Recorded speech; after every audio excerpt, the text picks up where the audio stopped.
I trust the people of Kentucky, Mississippi, and Alabama that she called out as being too poor and too dumb to help themselves way more than I do federal government bureaucrats.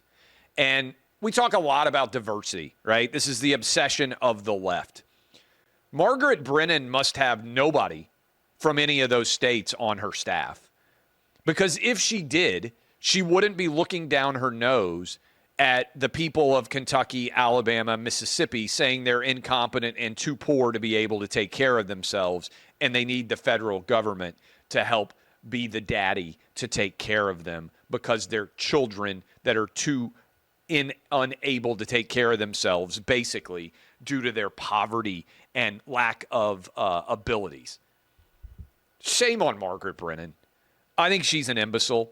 I think J.D. Vance dunked all over her throughout the course of that entire interview. Look, I trust a redneck with a chainsaw and a truck a lot more to help me when I need help than I do any bureaucrat at FEMA.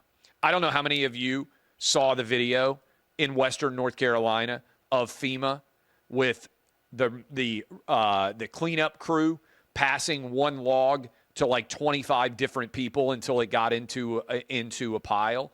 I guarantee you this. The people doing the best job in North Carolina don't work for the federal government. The people doing the best job in general responding to disaster don't work for the federal government either. They're just good-hearted, hardworking, tough people all over the country. But in particular, to be singling out Alabama, Kentucky, and Mississippi and saying the people there are too poor to be able to take care of themselves is every reason why the legacy media is collapsing. I'm glad that J.D. Vance dunked on Margaret Brennan for the entire interview. I will also point out Margaret Brennan's job isn't to combat someone and argue against them. That's what politicians are for.